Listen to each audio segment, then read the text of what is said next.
Eric von Däniken's hypothesis will have an increasing effect on society, science, literature, and art. The search for extraterrestrial intelligence is a concern that affects all of humanity. For me, it's like souvenirs of the past. Some of our human forefathers had contact with extraterrestrials. They were here, they visited us, they were in contact. Something happened in the deep past, and it will happen again in the future.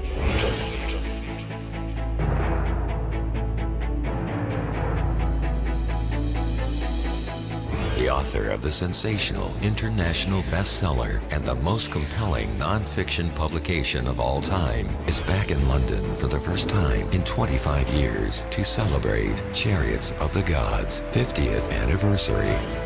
Eric von Däniken Legacy Night. In this 2-hour special, you are invited to share with Eric his most influential discoveries and revelations. Learn about his incredible life journey as an author and researcher. Meet the team behind the highly anticipated Chariots of the Gods 360-degree entertainment franchise. Eric von Däniken Legacy Night, live streamed from the Princess Anne Theatre, BAFTA 195, Piccadilly, London, October 15th, 2016. For more information and to purchase tickets, please visit zoharstargate.com.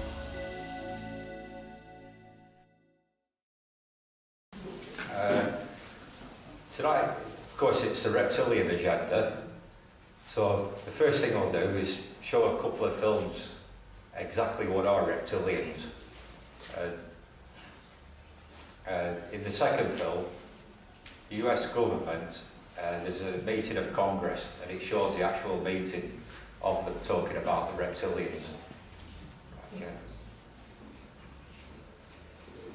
This is an international peace issue and an international security issue, and it should be taken up by the UN Security Council, and of course we are recommending that as well. Yes, sir.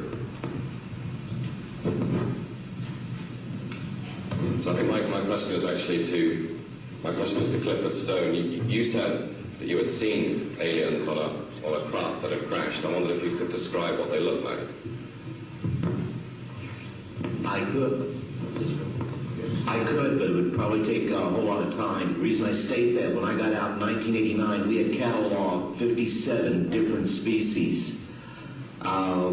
You have individuals that look very much like you and myself that could walk among us and you wouldn't even notice the difference, except for some of the things that they might be able to go ahead, even in a dark room, and touch an object and go ahead and identify what color that object might be. They would have a heightened sense of smell, sight, hearing. The situation is that you have various types of what we normally call grays. We didn't call them grays in the military, but you had at least 3 types of the grays. You had some that were much taller than we were. The unique thing that I'd like to point out for the most part is that the entities that we did catalog were in fact humanoid. Now this created a situation where the scientific community was trying to figure out why that would be the case, because you would expect that if life evolved on other planets, that they would take on some type of other being, so to speak, not necessarily look humanoid or be bipedal such as we are.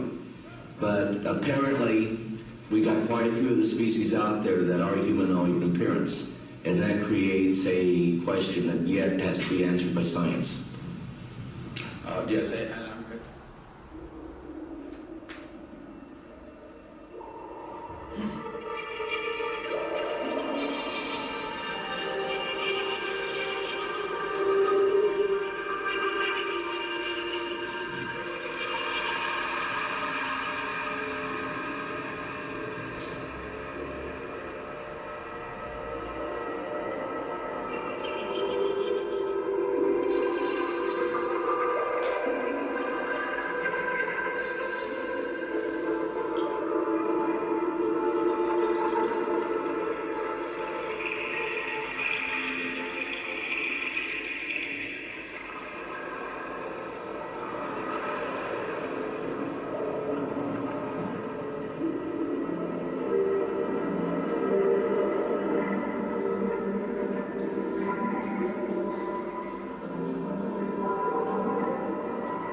as you can see, that was showing some of the alien types what do visit this planet. This next video was filmed in a meeting in Congress with the US government. They were asked specific questions on the greys, and as you can see what the official response was. Right, James.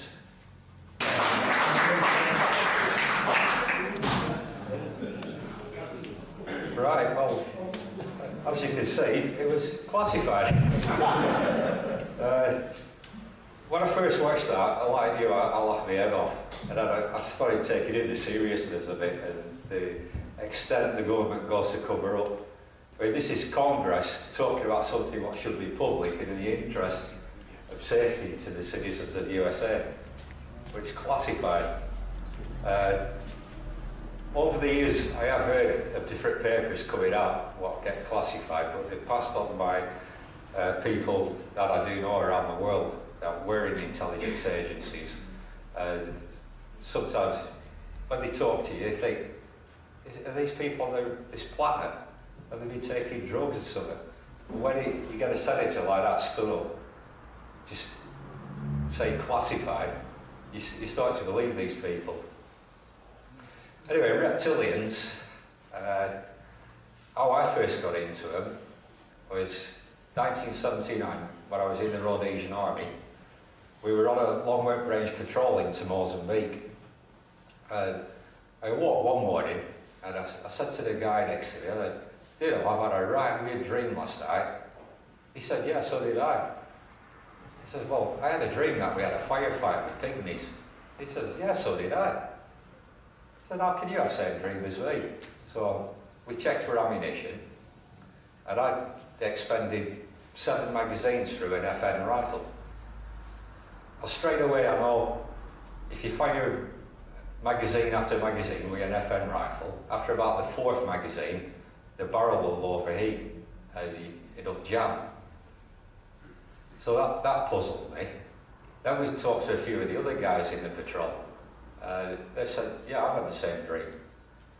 Anyway, the dream which we had was, I woke up and this firefight was raging, so being a soldier, you react, and I laid down suppressing fire, and everything was in slow motion.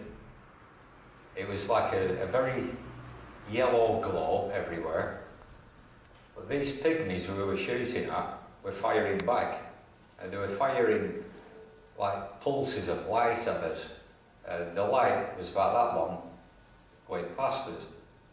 Nobody got injured, and when we discussed this in the morning, I said, "You know, what really happened? Where's our ammunition gone?" We had a look round for spent cartridges. There were none. There was no damage to the bush around us. And we thought, this is really weird. You know, in all, there was probably thousands and thousands of rounds of ammunition laid down with no trace of it ever happening. But the ammunition had gone. When we got back to base at Grand Reef near Reptilian in Rhodesia, we were all called into the CO's office and told never to speak about it again, which I don't know about the other guys, but I never spoke about it until I came back to this country. I met my first wife, and she came home one night and she had the film Close Encounters of a Third Kind.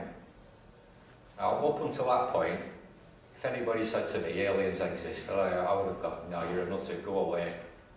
I didn't believe in anything like that. The only thing I ever watched when I was a kid was Star Trek, and that was as closest I ever got to aliens. But right at the end of Close Encounters, when these aliens walked out of the spaceship, my jaw went to the floor. I was in shock. I was like, that's what we had the firefight with.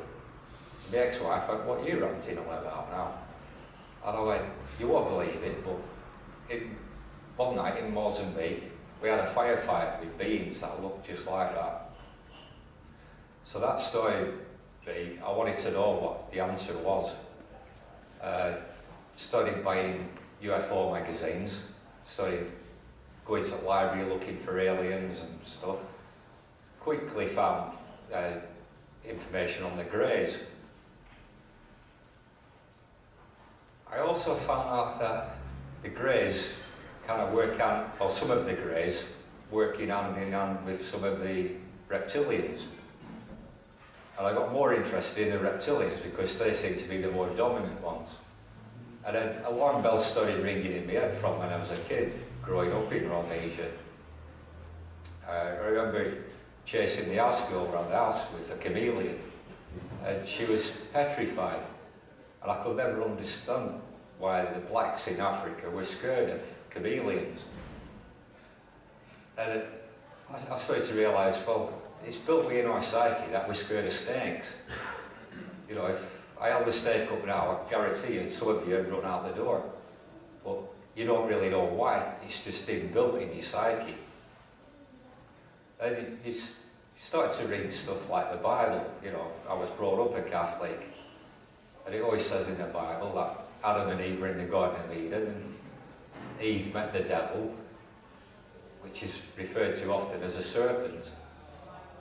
The more research I've done on that, I realised that the devil wasn't a serpent, he was actually a reptilian.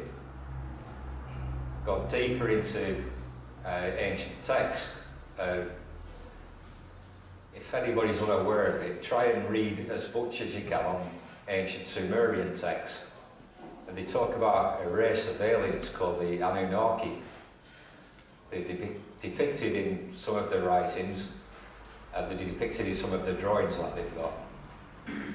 The Anunnaki came from a planet called Nibiru, and they came to this planet thousands of years ago.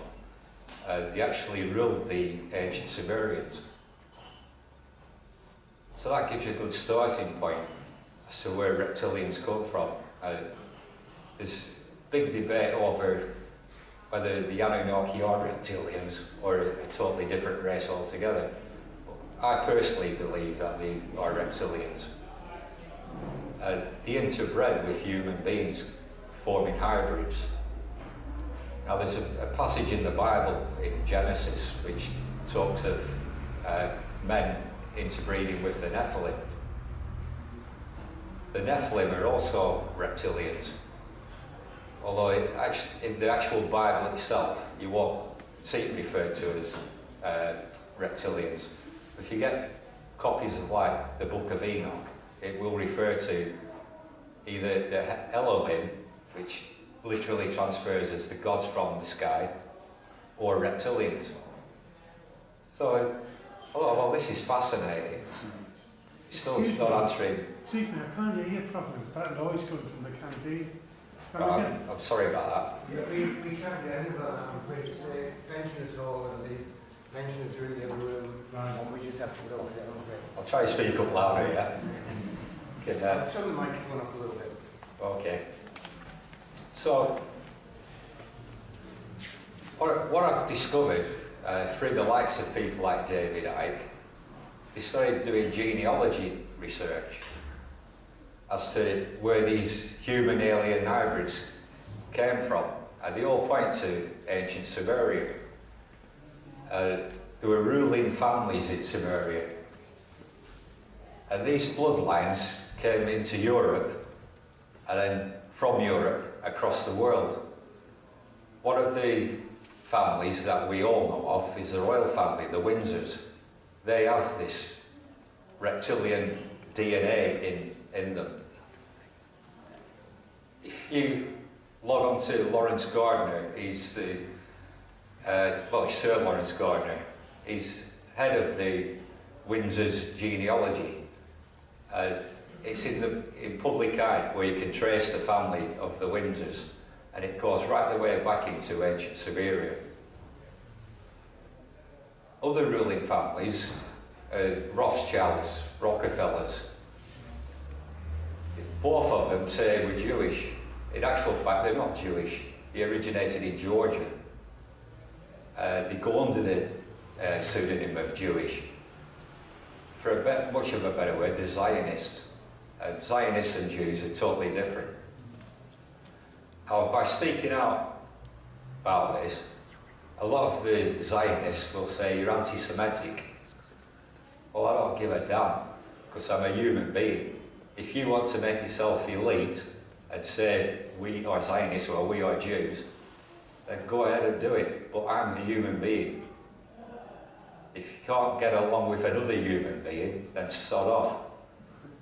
Of course, the rest is history. You've still got the Jews treating the Palestinians like shit. They're doing so today. A couple of years ago, they bombed the hell out of Gaza. Who controls the media? But the Zionists control it. And that's why you don't hear much of the truth. A close friend of mine is Palestinian, so I get to hear what's going on in Gaza.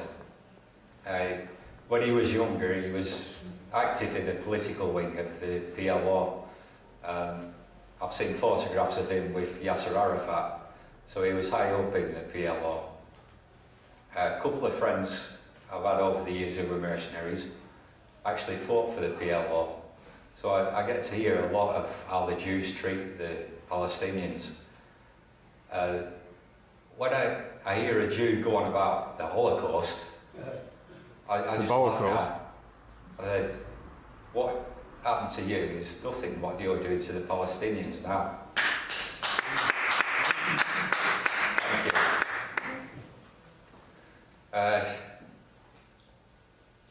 Of course, the people in charge of Israel are Zionists, and they've got the full backing of America. The ruling parties or the ruling families in America are all reptilian bloodlines. It just seems a bit of a coincidence that out of 120 million people in America, only the elite few get elected to be president. Out of 35 US presidents, 33 of them can trace their genealogy to the Windsors. So if you think America's ruling the world, no. Secretly, the Windsors are ruling the world. America acts on what the Windsors say. The controlling area of the world is a square mile in London, London City. It's a financial city of the world as well. Now, these bloodlines, they have a certain DNA code. And when you get people like Prince Charles, who's going to get married, he married Princess Diana. She also came from a family which had this reptilian code in the DNA. She, unfortunately for her, it wasn't very prevalent in her blood. She soon realised what the royal family were about. Publicly, she actually said that the royal family were reptilians. So, what exactly are these reptilians? Well, you've seen a video there of depictions of these reptilians. They are an alien race which came to this planet thousands of years ago, interbred with man, but they still live underground all around the world, in underground bases, underground caverns, and they manipulate human beings. They rule human beings. They do it through the bloodlines. Now, some of these bloodlines, where they are powerful, to stay in human form, you have to eat human flesh, of which I'll go into in a bit, so that they stay stable as a human being. Now, when I first started researching this, I was like, yeah, I could accept some of it, I can't accept this. What blows my mind is these reptilians shape-shifting from a human being into a reptilian. Now, about 8 years ago, at the time I was teaching a group of people who, on average, there was about 10 people came a week, but I had 15, 16 people in the group. I was teaching them healing, and we did a lot of meditation with the healing. And one night, this guy, he came, he'd been about 4 or 5 times.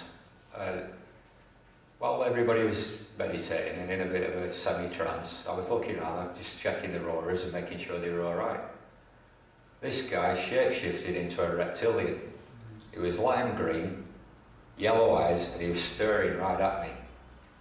And I just looked at him and I thought, wow, this is amazing. Then I had the feeling he was trying to scare me, intimidate me, and I thought, oh, you're not intimidating me, right? Then after what I've been through in army, nothing scares me now. You're not intimidating me. And then he quickly changed back into his human form. I thought, wow, so I called a break. I went outside and had a cigarette, which, you know, in my own house, I smoke in my own house anyway, but I went outside to gather myself a bit, work this out. Anyway, I went back in and carried on with the healing. At the end of the night, one of the women, she says to me, can I have a word with you after, when everybody's gone? I went, yeah, no problem. So everybody goes, and she says, you know me and this guy John, I'm having an affair with him. I said, well, yeah, I did guess that. She says, right, do you believe in shape-shifting? I said, yeah, why? She said, well, you were making love to me the other night, and I opened my eyes, and there's this green reptilian face looking at me, and I freaked. I went, right, you just confirmed what I've seen tonight. Anyway, this guy never came to the group again. And I thought, wow, this is amazing. So I spoke to one or two of my friends about it. Some of them ridiculed me, and then one of them says to me, I think my boss at work's a reptilian. I went, why do you say that? He says, well, you know me, I'm like you. I don't like being told what to do, so I wind him up on purpose. When he gets wound up, he goes purple, and then his face changes and his eyes go to slits, and they blink sideways. I said, is that reptilian? I went, I want to meet this guy. So a few weeks later, I did meet him. I went into where my mate Steve was working, and sure enough, Steve said to his boss, he said, hey, come over here. And he went, what? He started swearing at him, and he went, why are you doing that? He said, I want to wind you up. He started prodding him in the chest. Anyway, he started getting wound up. And I kid you not, the guy grew about 4 inches in height, and then he started changing. His neck started going green. And I straight away to him, I said, do you realise you're a reptilian? And from being very irate, he went, like that, normal, and walked away. So Steve says, I think you've hit the nail on the head there. Anyway, later on in the day, Steve rings me up and he says, I went in the office and I cornered him. And I said, you know damn well you're a reptilian, don't you? And he just refused to talk about it. The day after he resigned from his job, he's never been seen around Preston again. So some of these people know that they do it, others don't. Now, I can accept it because I've actually seen it, but I can also accept it because I can do transfiguration mediumship, which is allowing an entity to come into me and my face will change with ectoplasm. So I can accept it. So I really got into this subject of reptilians then. Word of mouth went around, I'm getting phone calls off people.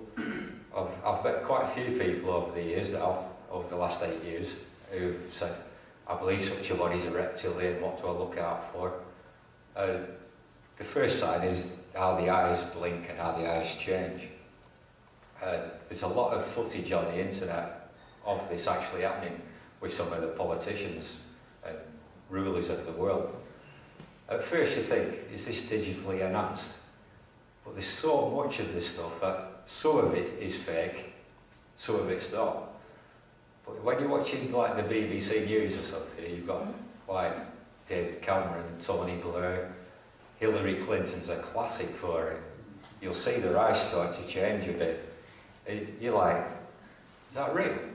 Did I see that? Now you're aware of it and you start looking for it, you'll find it more and more. A friend of mine now, he's in the Royal Engineers, He's out in Iraq at the moment.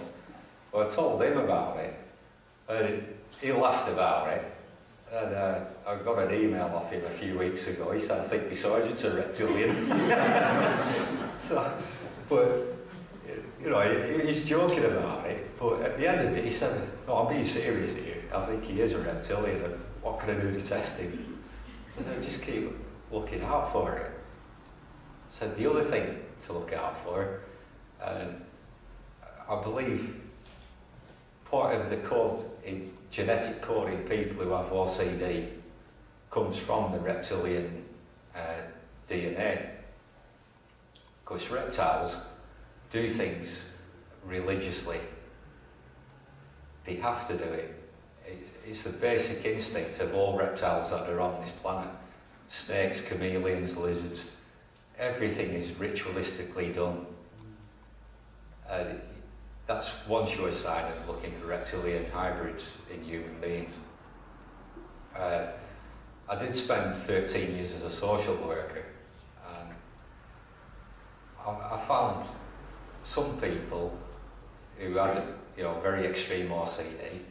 I was looking at them. Of course, I never discussed it at work, but I started looking for some of these reptilian things in them, and I was finding it. And I thought, what's really going on in this world around us? So I started looking deeper and deeper into it.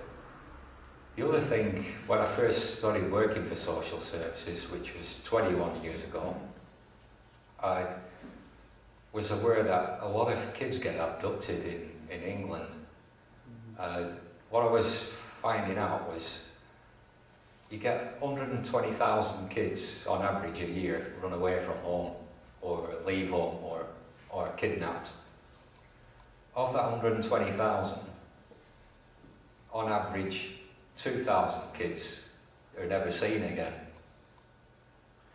Because I was a social worker and I had dealings with the police, so I know a few policemen. And I asked a couple of them in police force, I said, do you know anything about the disappearance of kids? And he said, yeah, I'll put you in touch with somebody. Anyway, this woman constable, she was on a special unit which were to do with abused kids. Talked to her, and she confirmed that 20,000 kids go missing each year in England alone. But there's areas in England where they're finding kids, dead kids. Now, one of them, which is very prevalent, is the New Forest. On average, there's 7 kids a week found there that have been murdered. What happens to them, it's my personal belief, is what happened to Holly Wells and Jessica Chapman, was that they're being abducted by reptilians and reptilian hybrids. They need to kill these kids, but before they kill them, they torture them, they put them through extreme trauma. When a human being goes through extreme trauma, the pineal gland starts to submit different chemicals. The main one is adrenaline and serotonin. These reptilians need to feed off it to stay stable in human form. And these kids that are being found are having, from shoulder to shoulder, around the back, and also down the spine, the skin sliced open, and then underneath it, the flesh is missing. I found out a few years ago that these reptilians are eating the flesh because it's full of the chemicals released by the pineal gland. Now, this is where, it is horrific. This is where it starts to get interesting. A few people came forward and spoke to me. One of them is James Caswell, who's ex-MI6. He, from being his father and grandfather were also MI6. And from a kid, he was put through mind control. He suddenly started to recall a lot of things. underground bases in England where it's mainly led by the US Air Force, where they're abducting children into, putting them through mind control, also putting them through stress, so that they can feed these reptilians. And the reptilians and the greys are in these underground bases. One of them, the main one, is at RAF Peasmore. Now, James spoke of an area down in Cornwall where he's from. There's a high amount of kids go missing there as well. Most of the kids that go missing are blonde-eyed and blonde-haired, blue-eyed. For some reason, their DNA is more compatible with what the reptilians are after.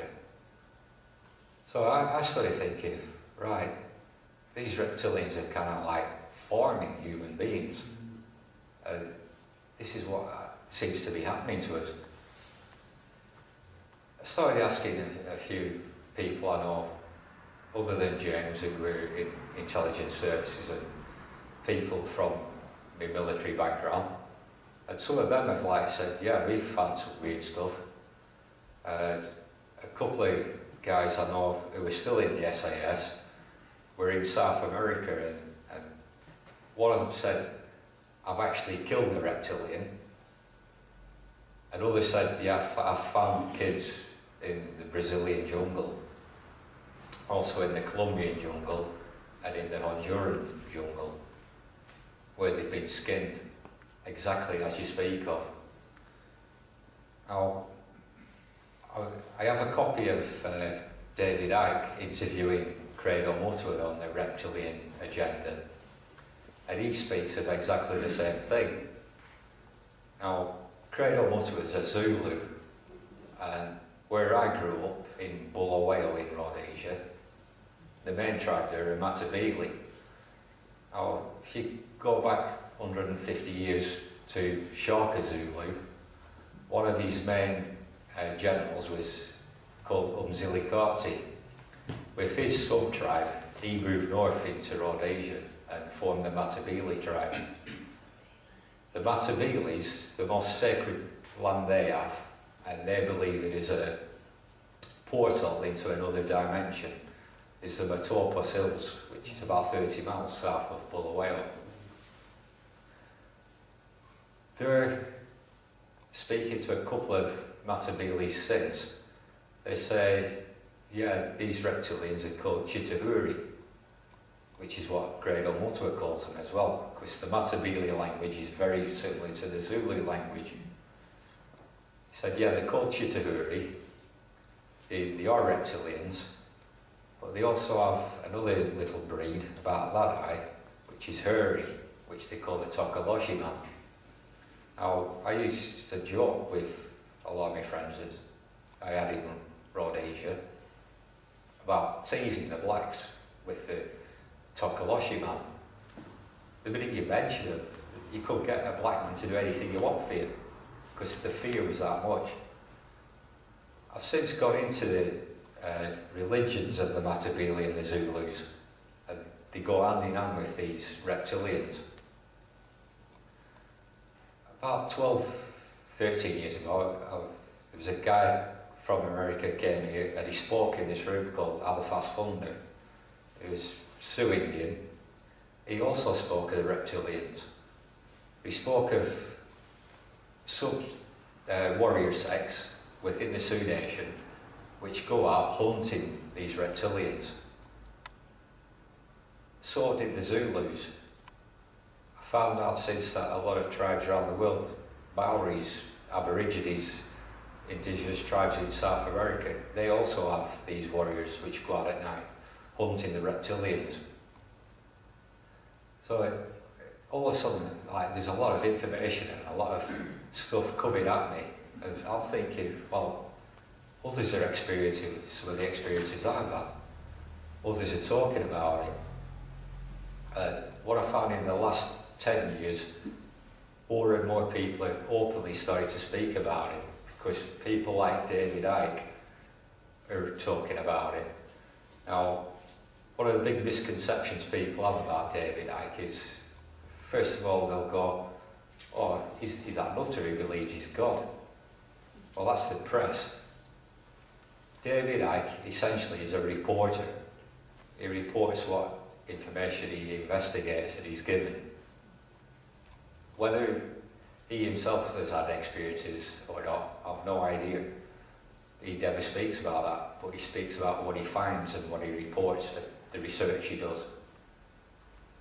So he's not a nutter, he's just a reporter, but one that speaks the truth.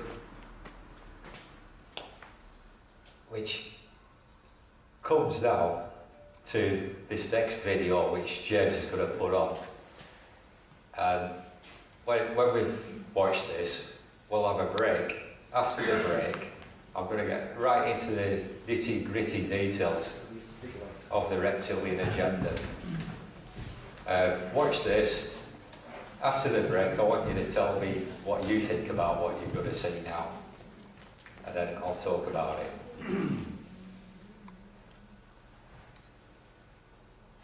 The BBC would like to apologise unreservedly for any offence that may have been caused by the television programme Louis Theroux Meets David Icke. Having received hundreds of complaints from the viewing public, but far more importantly, a single complaint from Her Majesty the Queen, the BBC would like to express its profound sorrow and deep regret for any form of distress that Mr. Icke's opinions may have caused Her Majesty.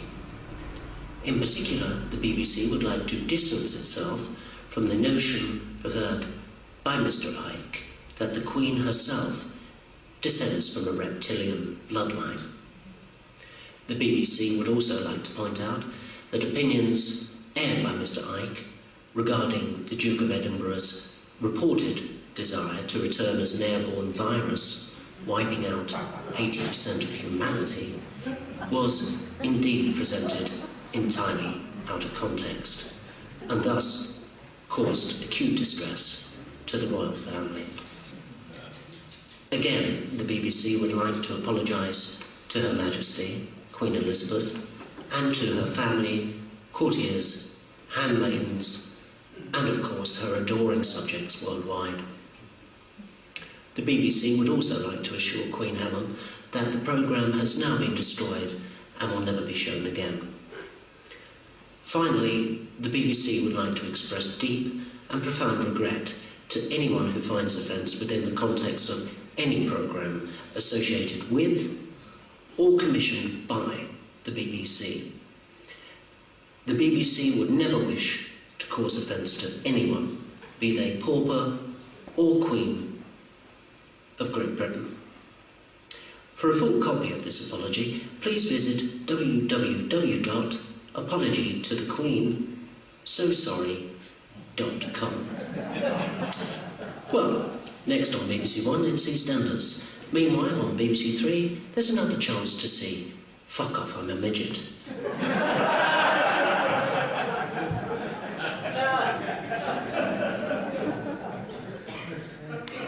Okay, we'll have a break now for about 15 minutes and then come back.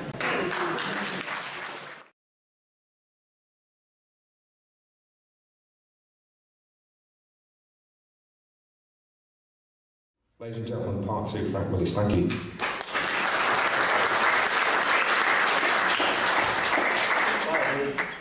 The video just before the break, we thought it was a spoof. We thought it was real. Like, it was actually a spoof.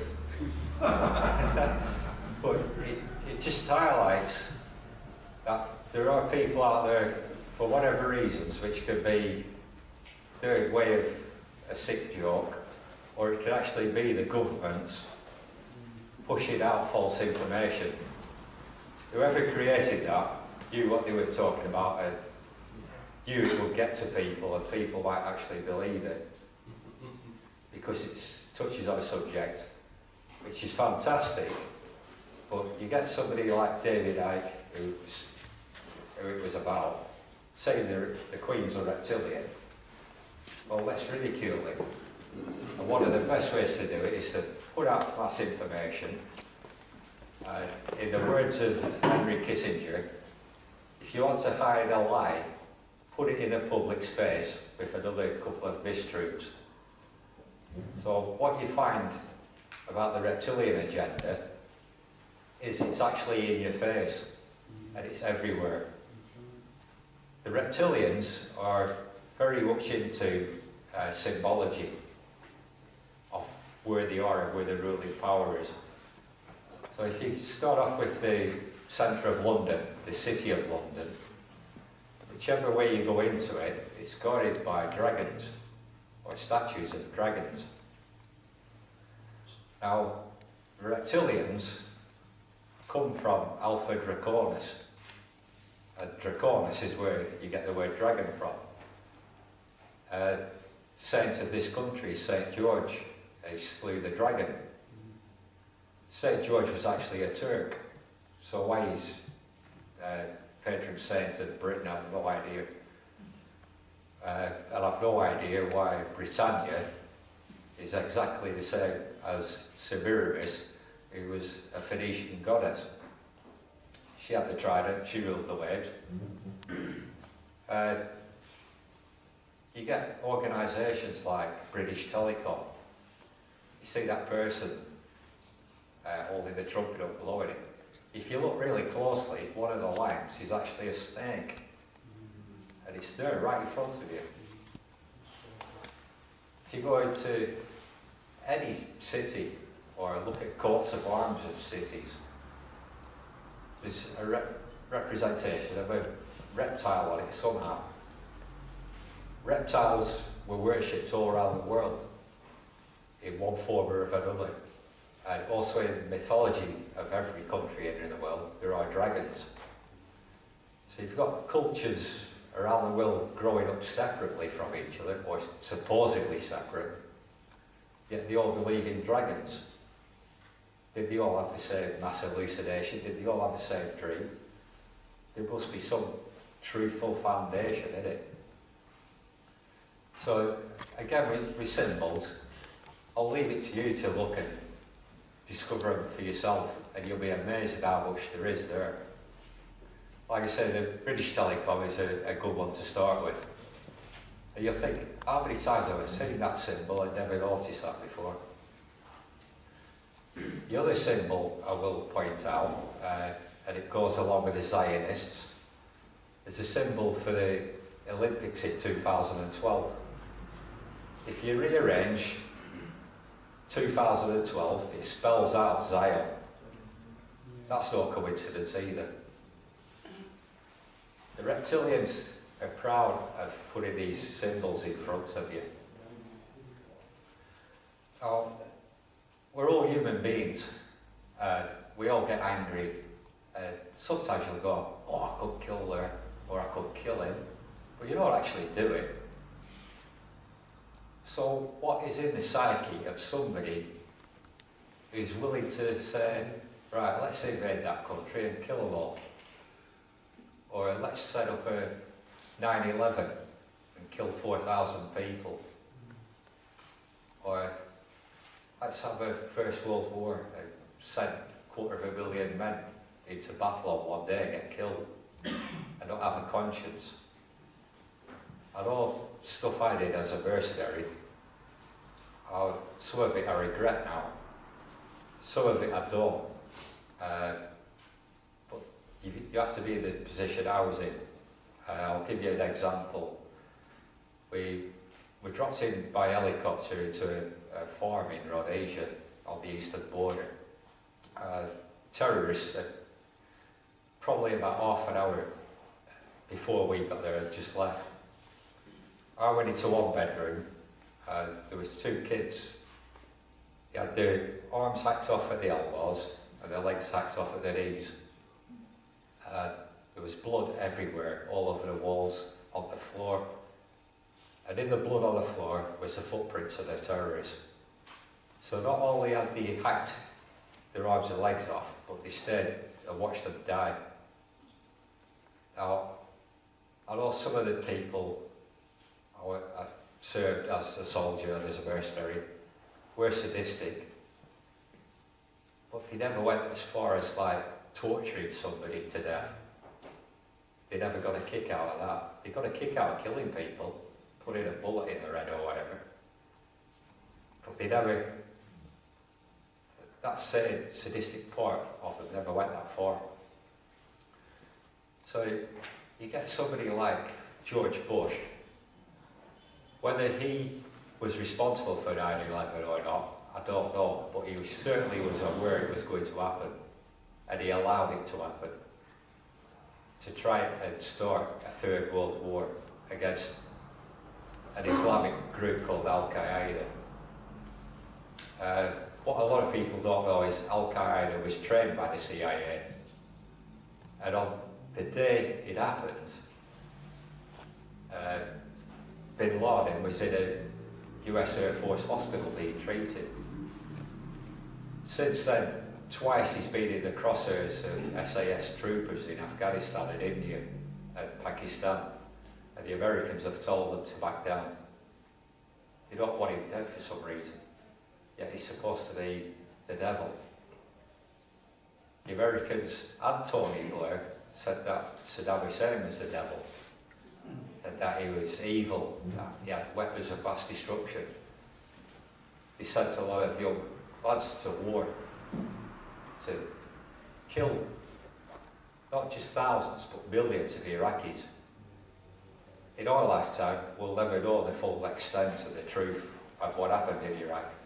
But I will tell you that any Iraqi family who had a personal computer at home, the Americans class that as a communications centre and bombed the hell out of it.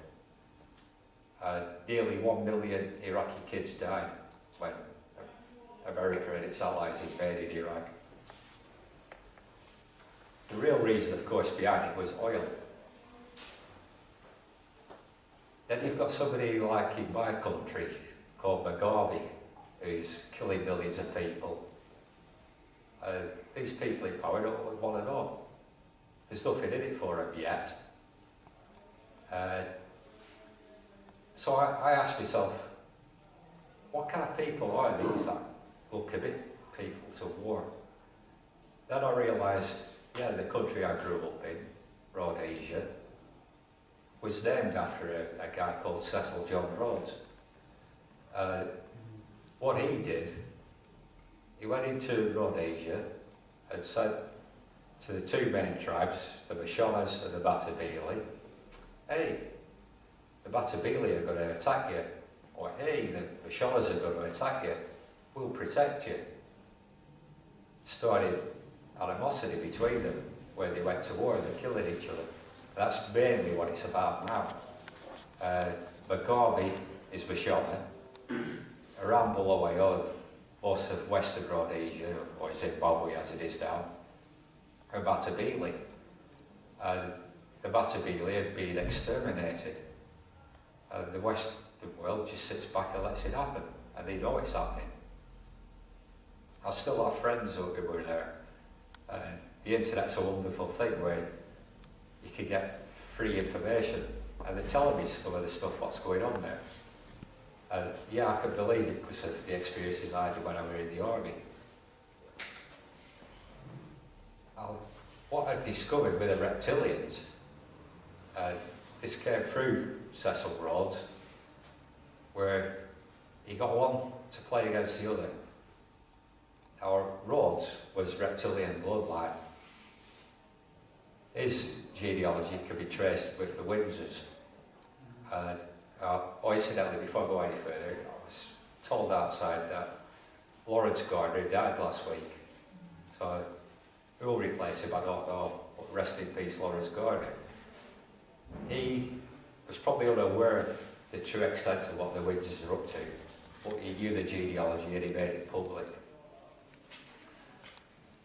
Right, so you've got major player like Rhodes, who got these two tribes to fight each other, got them to pay him.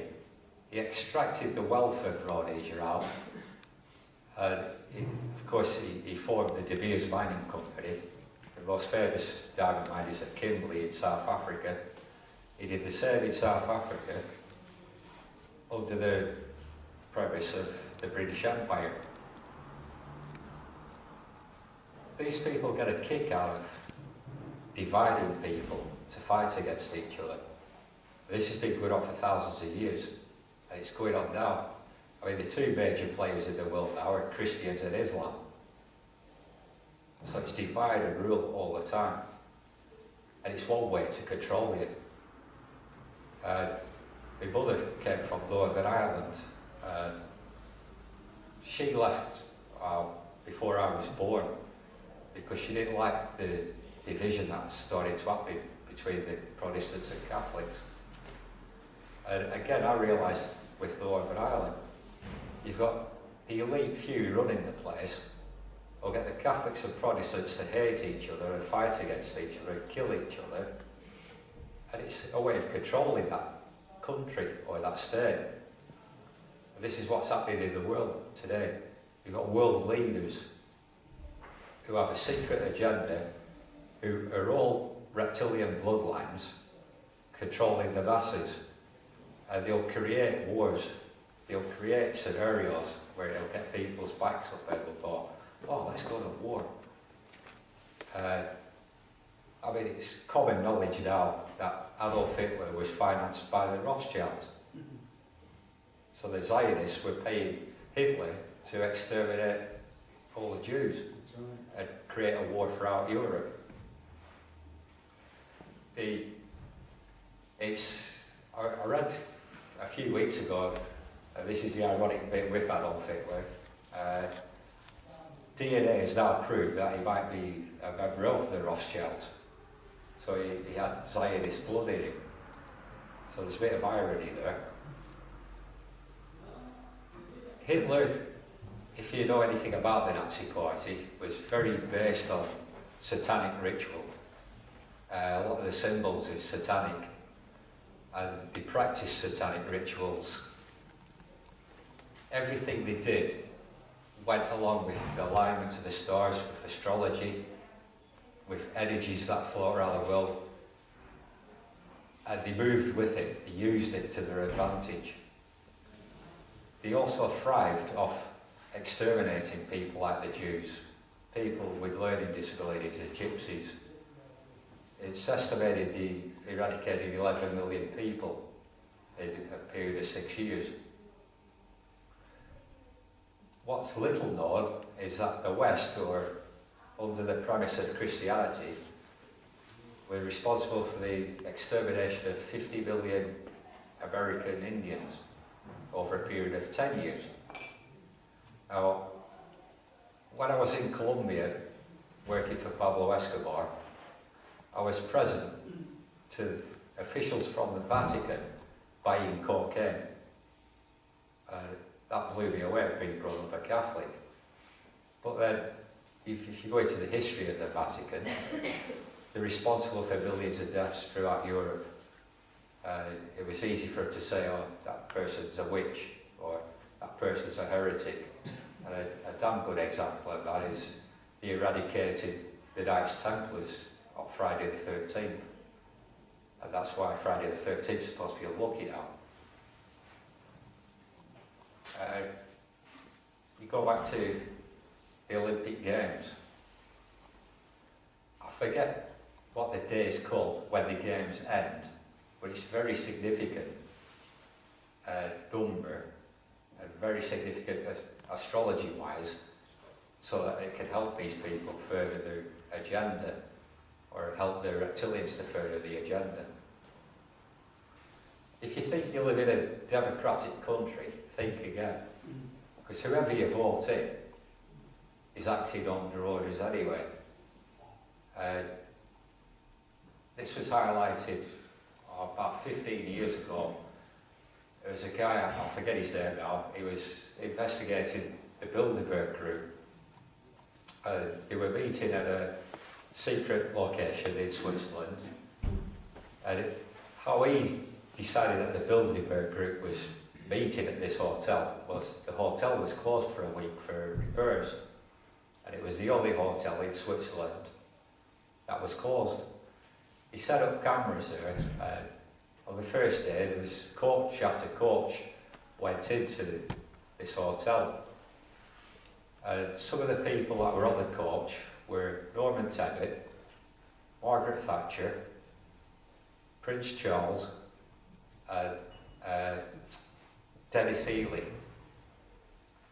Now, a few weeks after that, he managed to secure an interview with Dennis Ely. The interview was going okay for about 10 minutes, and then he said, "What do you know of the Bilderberg Group?" Dennis Ely said, "Turn that camera off now." And he went, "Why?" He said, "Listen, son, if you want to have a job tomorrow, turn that camera off now." And he goes, "Are you threatening me?" He says, "You don't know how this world runs, turn that camera off." And it's now public, that film. The Bilderberg Group are a group of politicians and businessmen and bankers. By bankers, I mean Rothschilds, Rockefellers and JP Morgan groups, who form policies for the rest of us to obey. So it doesn't matter who you vote in, that hidden agenda is there. A good example of that is the Labour Party said before they'd get in with Tony Blair, they'd legalise cannabis. They got in, downgraded it to grade C, so it decriminalised it in a way. A few years later, they decided, no, the hidden agenda is we can't legalise it, so we'll put it back up to a Class B, instantly turning at least 20 million people in this country into criminals. Now, cannabis is a good example of why it's illegal. It relaxes you, but what it does is opens you up spiritually and gives you freedom of thought. And the people in power are frightened of that. Holland, it's not legal, but it's acceptable there. Since they made it acceptable, over the years there's been less and less people going into prison. You won't find that anywhere in Europe. You won't find it anywhere mainstream news, but it's a fact that they're closing down prisons in Holland. And it's the only place on the planet where they're doing it. Because people are waking it up, and people are going, I don't want war no more. I'm happy to live peacefully. I'm happy with what I've got. I'm happy to live alongside a Muslim. I'm happy to live alongside a Jew. I'm happy. Leave me alone. They don't want you to do that. They get you to police yourselves. I mean, you'll go out and you'll think, oh, I wonder what the neighbours will say if I'm wearing this. What's it matter? It doesn't matter. But they're trying to install fear into you. And this is what they live off, these reptilians. They thrive off fear. Right from a global scale, where they'll create wars, and all that misery and all that negative energy, they're feeding off it. Right down to somebody living on their own in a bedsit, who's paranoid to go out because of what's on the television. They're creating that fear. Watch the TV. The news is always good, where it'll be so negative, then at the end they'll show you a clip of something funny or something nice, just to cheer you up a little bit. But many, many people I spoke to say, oh, I watch the news, and after I've watched it, I'm depressed. And it's all right. Yet the news is controlled by the Zionists. It's controlled by the reptilians. Very rare you get reporters like David Icke who will speak out. Now, I personally know a reporter who was present at Stonehenge when Margaret Thatcher sent the police in. He said that the New Age travellers were rioting. The truth was that they were all asleep in the caravans, tents. The police went in, beat them up and smashed up their homes. It wasn't reported that way. Thatcher controlled how it was reported. She slapped a D notice on any reports that were different from the norm. The Falklands War, officially there's about 360 people died in that war. sat together talking to ex-soldiers and talking to British Legion. There was more like 2,000 soldiers down there, but it wasn't reported. What was reported was, here you go, that's the official version, report on that. They did it with the Gulf War, and they're still doing it now with Afghanistan and Iraq. They don't want you to know the truth. They only want you to know what they want you to know. So the minute you start questioning it, they brand you as an outsider. They'll brand you as a nutter. They'll brand you as an anarchist. But all you're doing is wanting to find out what the truth is. Or you get people like James Casbolt, who left MI6 and thought, oh, I'm going to blow the whistle on this because of what's happening to humanity. Where there are these underground bases in England, but they're also around the world. You all know of Area 51, S4. You've probably heard of Pine Gap in Australia. These are true underground bases. There's an underground base under San Francisco where they're producing clone soldiers. Of a lot of evidence coming out of Iraq of clone soldiers. Excuse me. The reptilians are controlling it all. I personally believe that a lot of the greys we're seeing are actually clones produced by the reptilians. There are other species of greys, but the ones mostly associated with the reptilians, I believe, are cloned by the reptilians. That's why when you get people who say, I was abducted, and these beings seem emotionless, then you get other people saying, I was abducted by aliens, but there was US Army personnel involved. There was reptilians involved. Last year, a person came up to me, and I were in my local pub in Preston. They came up and said, are you Frank? I went, yeah. I've got a story to tell you. What's this? He said, I'm ex-CIA. He said, I've heard about you, you know, you've done it, you're talking and whatnot. But I want to tell you my story. And what he told me, I'd already heard about this before, but he was a super soldier for the CIA. From a kid he was brainwashed through mind control to be an assassin. And any time he didn't agree with it, it could kill him.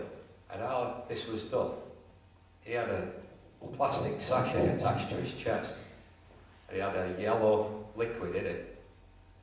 And he had to report every 72 hours to a US Air Force base, which is we now as RAF Flyingdales in Yorkshire, where they would refill this yellow chemical in a plastic bag.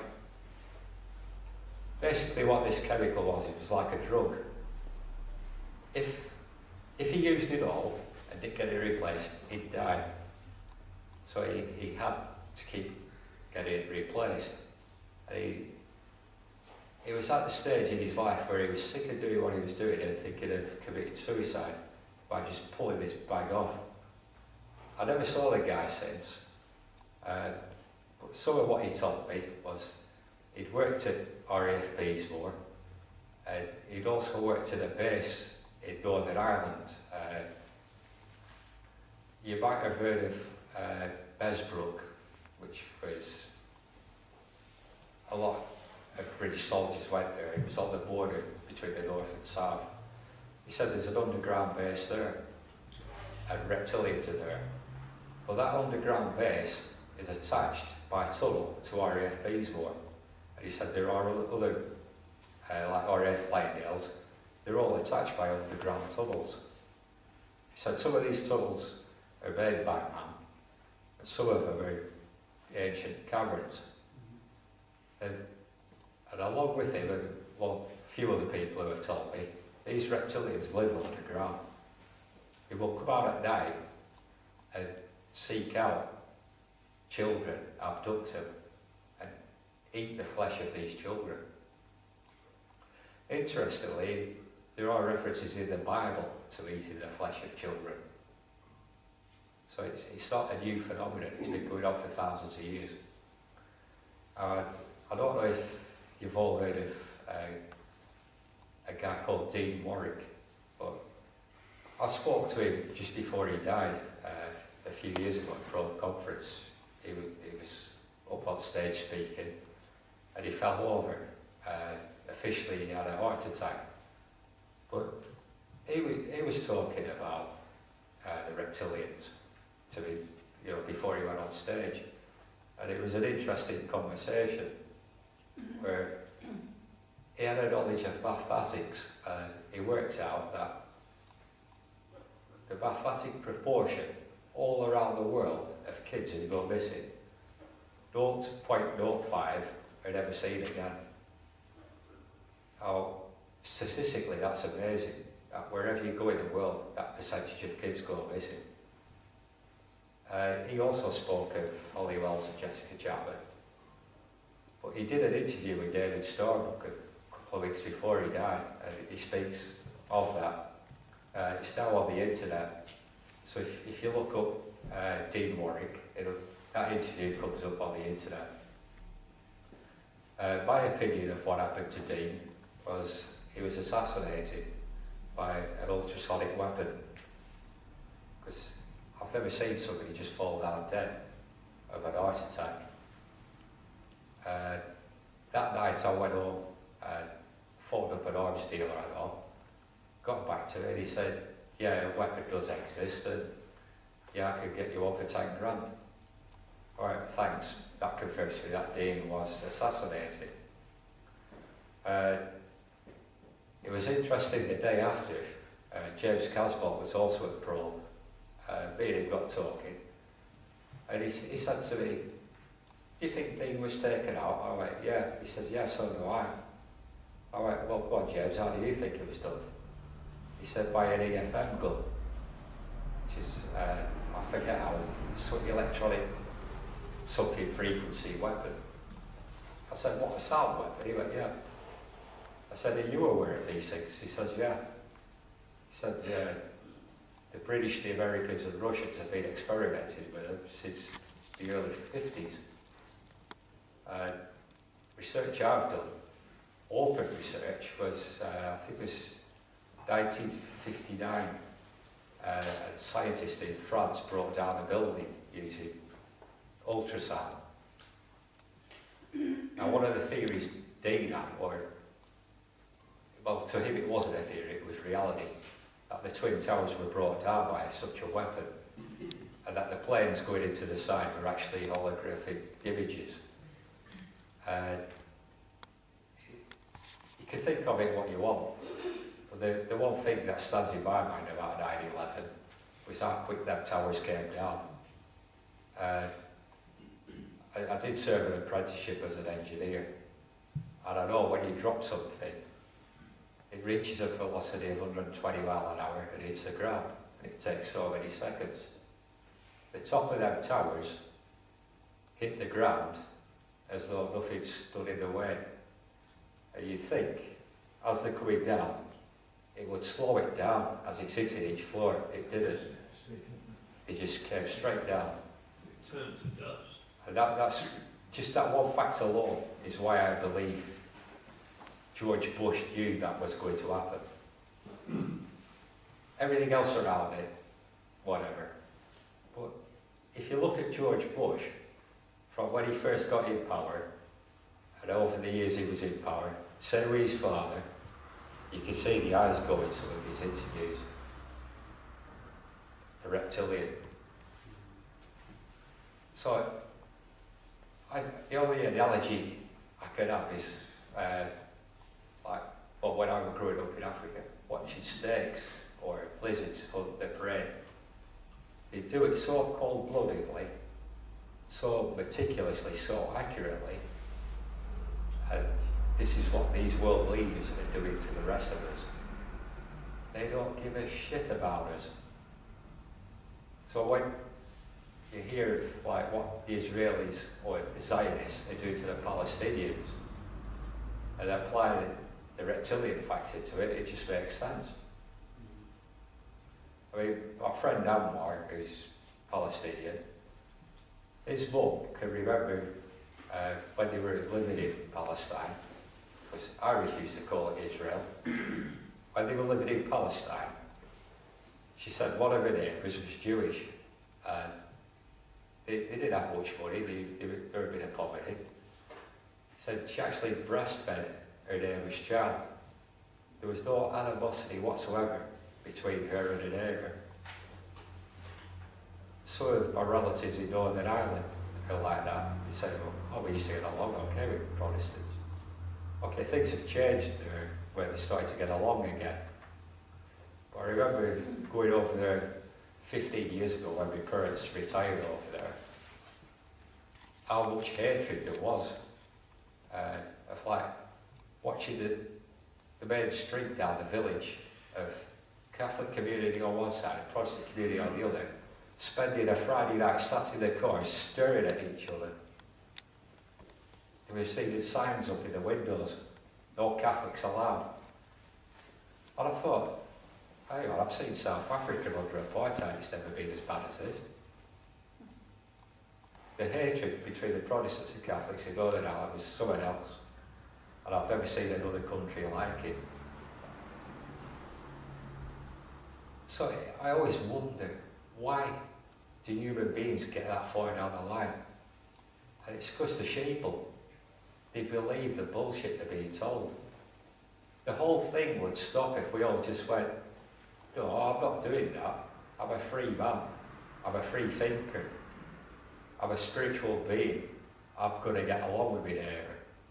There's the hand of friendship. And you find when you do that, people across that divide will go, yeah, I'll do that as well.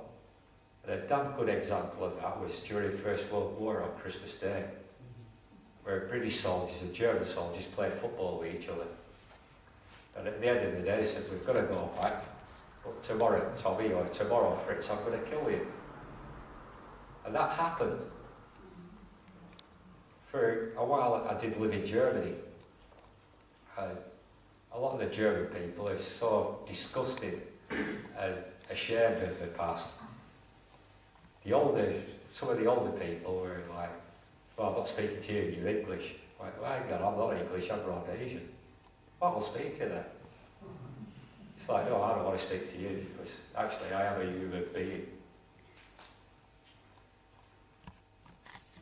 You look at people like Himmler, who devised these gas chambers, devised the efficiency of killing people. What goes on through their mind? And the only thing I could come up with is they're reptilian. They will go to any extremes to kill you, to put you in fear, and they feed off that fear. Now, as somebody who is a spiritual healer, I spoke to a lady outside, and she said to me, you know, I was doing healing on somebody, and this reptilian face appeared. She said it was feeding me energy. And yet it does happen, it's happened to me, and it's happened to quite a few healers I know. And it's happened to quite a few people I know, where they say, such a buzzing person, but I'm around them for 5 minutes and I'm so depressed, I'm so drained of energy. And I'll go, well, see if they're a reptilian. And they'll laugh at me, and then a few weeks later, or a few days or whatever, they'll ring me up or meet up with me and say, you're right, what do I do about it? As an individual, there's not a lot you can do other than do not fear them. Don't believe everything you're told in the news. Wake your mind up and decide for yourself what's really going on in the world. But above all, don't fear them. Because if you don't fear them, then you're not feeding them, and they'll grow weaker. And that is starting to happen.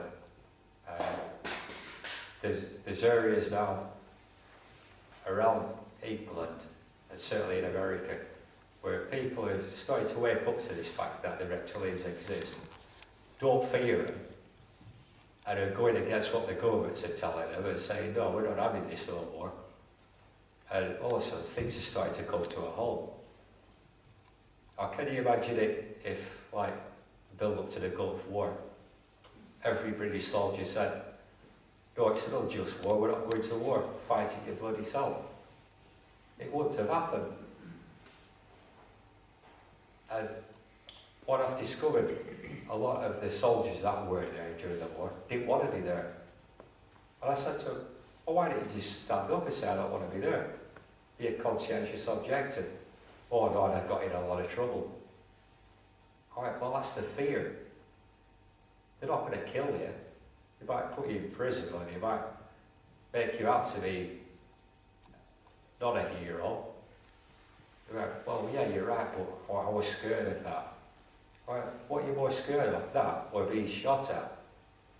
And they'll say, well, after I have been shot at, yeah, I'm more scared of being shot at, so I wish I'd have done it. So there are members of the armed forces that are waking up to this. Certainly Dave, my friend, he is.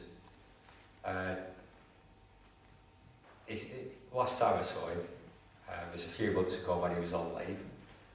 We had a good old chat, and he said, if there's another war like Iraq, he said, I won't go to it. I went, why? He said, it was all over oil. I'm not fighting for oil. He said, if it was somebody like Hitler who's going to invade me, then I'll fight. I said, well, at least you started to change. You started to wake up a bit. And he went, damn right I am. And he said, I've been telling all my mates as well. He said, some of the videos, like DVDs I've got off you, said I showed them all to my mates. And they're all going, wow, I never thought of it like that. His sergeant went into Bill at one night and said, what are you watching? So it's this guy here, Frank, you know, he's a friend of mine. He sat down and after about 10 minutes he said, well, this guy's too far out there. He said, you soldiers. And then Dave said, oh, Frank wasn't a soldier, he was a mercenary. He was in the Rhodesian army, he was in the South African army, he saw a bit. And he went, right, well, I have respect for him. Let's watch this from the beginning. At the end of it, he said, wow, I agree with you. He then borrowed that DVD and showed him at Sergeant's Mess one night, and they were all sat there with their mouths open. So it has that ripple effect. You speak out about it, it hits somebody, and I've always believed, like there's a room of yous tonight, if two of yous go away and open your mind to it, then I've doubled the knowledge that we have in the human race of what's really going on around us. Thanks for listening to me tonight. Is there any questions? Yeah. There's a few reptiles in here, Frank. Can you identify them for us, please? Just crawl under your rock again. I hope you enjoyed it. Eric von Däniken's hypothesis will have an increasing effect on society, science, literature, and art. The search for extraterrestrial intelligence is a concern that affects all of humanity. For me, it's like souvenirs of the past. Some of our human forefathers had contact with extraterrestrials. They were here, they visited us, they were in contact. Something happened in the deep past and it will happen again in the future.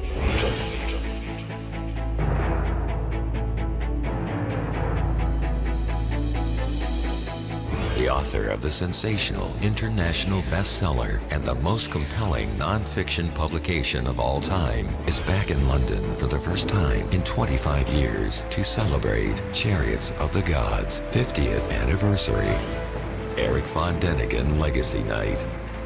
In this 2-hour special, you are invited to share with Eric his most influential discoveries and revelations. Learn about his incredible life journey as an author and researcher. Meet the team behind the highly anticipated Chariots of the Gods 360-degree entertainment franchise. Eric Von Däniken Legacy Night, live streamed from the Princess Anne Theatre, BAFTA 195, Piccadilly, London, October 15th, 2016. For more information and to purchase tickets, please visit zoharstargate.com. We're firing back, and they were firing like pulses of light at us. The light was about that long, going past us. Nobody got injured. When we discussed this in the morning, I said, you know, what really happened? Where's our ammunition gone? We had a look round for spent cartridges. There were none. There was no damage to the bush around us. And we thought, this is really weird. You know, in all, there was probably thousands and thousands of rounds of ammunition laid down with no trace of it ever happening, but the ammunition had gone. When we got back to base at Cran Reef near Umtali in Rhodesia, we were all called into the CO's office and told never to speak about it again, which I don't know about the other guys, but I never spoke about it until I came back to this country. I met my first wife. She came home one night and she had the film Close Encounters of a Third Kind. Now, up until that point, if anybody said to me aliens exist, I would have gone, no, you're a nutter, go away. I didn't believe in anything like that. The only thing I ever watched when I was a kid was Star Trek, and that was as closest I ever got to aliens. But right at the end of Close Encounters, when these aliens walked out of the spaceship, my jaw went to the floor. I was in shock. I was like, that's what we had the firefight with. My ex-wife went, what are you ranting on about now? And I went, you won't believe it, but one night in Mozambique, we had a firefight with beings that looked just like that. So that story, I wanted to know what the answer was. Studied buying UFO magazines, studied government, there's a meeting of Congress and it shows the actual meeting of them talking about the reptilians. Okay. This is an international peace issue and an international security issue, and it should be taken up by the UN Security Council, and of course we are recommending that as well. Yes, sir. So I think my question is actually to Clifford Stone. You said that you had seen aliens on a craft that had crashed. I wondered if you could describe what they looked like. I could, but it would probably take a whole lot of time. The reason I state that, when I got out in 1989, we had cataloged 57 different species. You have individuals that look very much like you and myself that could walk among us and you wouldn't even notice the difference, except for some of the things that they might be able to go ahead, even in a dark room, and touch an object and go ahead and identify what color that object might be. They would have a heightened sense of smell, sight, hearing. The situation is that you have various types of what we normally call grays. We didn't call them grays in the military, but you had at least 3 types of the grays. You had some that were much taller than we were. The unique thing that I'd like to point out for the most part is that the entities that we did catalog were in fact humanoid. Now this created a situation where the scientific community was trying to figure out why that would be the case, because you would expect that if life evolved on other planets, that they would take on some type of other being, so to speak, not necessarily look humanoid or be bipedal such as we are. But apparently, we got quite a few of the species out there that are humanoid. This Congress talking about something what should be public in the interest of safety to the citizens of the USA, which is classified. over the years, I have heard of different papers coming out what get classified, but they're passed on by people that I do know around the world that were in intelligence agencies. Sometimes when they talk to you, they think, are these people on this planet? Have they been taking drugs or something? But when you get a senator like that stood up, just say classified, you start to believe these people. Anyway, reptilians, how I first got into them was 1979, when I was in the Rhodesian Army. We were on a long-range patrol into Mozambique. I woke one morning and I said to the guy next to me, I said, I've had a right weird dream last night. He said, yeah, so did I. He said, well, I had a dream that we had a firefight with pygmies. He said, yeah, so did I. I said, how can you have the same dream as me? So we checked for ammunition, and I expended 7 magazines through an FN rifle. Well, straight away I know if you fire magazine after magazine with an FN rifle, after about the 4th magazine, the barrel will overheat and it'll jam. So that puzzled me. Then we talked to a few of the other guys in the patrol. They said, yeah, I've had the same dream. Anyway, the dream, which we had, was I woke up and this firefight was raging, so being a soldier, you react. And I laid down suppressing fire. And everything was in slow motion. It was like a very yellow glow everywhere. But these pygmies we were shooting at... appearance. And that creates a question that yet has to be answered by science. Yes, and I'm good.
As you can see, that was showing some of the alien types what do visit this planet. This next video was filmed in a meeting in Congress with the US government. They were asked specific questions on the greys, and as you can see what the official response was. Right, James.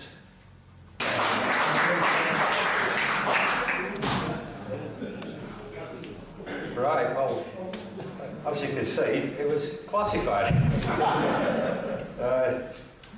When I first watched that, like you, I laughed my head off.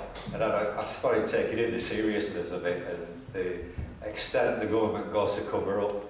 I mean, this is... Eric von Däniken's hypothesis will have an increasing effect on society, science, literature, and art. The search for extraterrestrial intelligence is a concern that affects all of humanity. For me, it's like souvenirs of the past. Some of our human forefathers had contact with extraterrestrials. They were here, they visited us, they were in contact. Something happened in the deep past, and it will happen again in the future.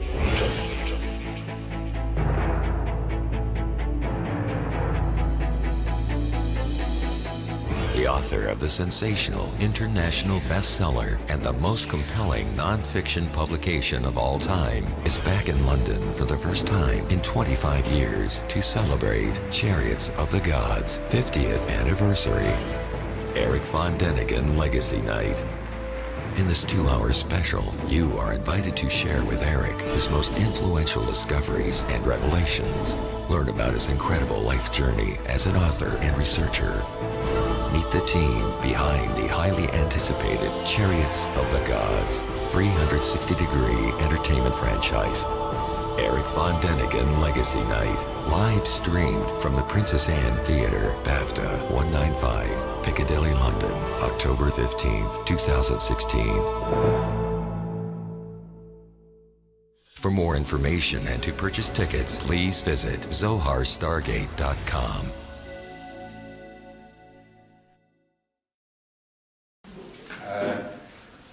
Tonight, of course, it's the Reptilian agenda. So the first thing I'll do is show a couple of films exactly what are reptilians. In the second film, the US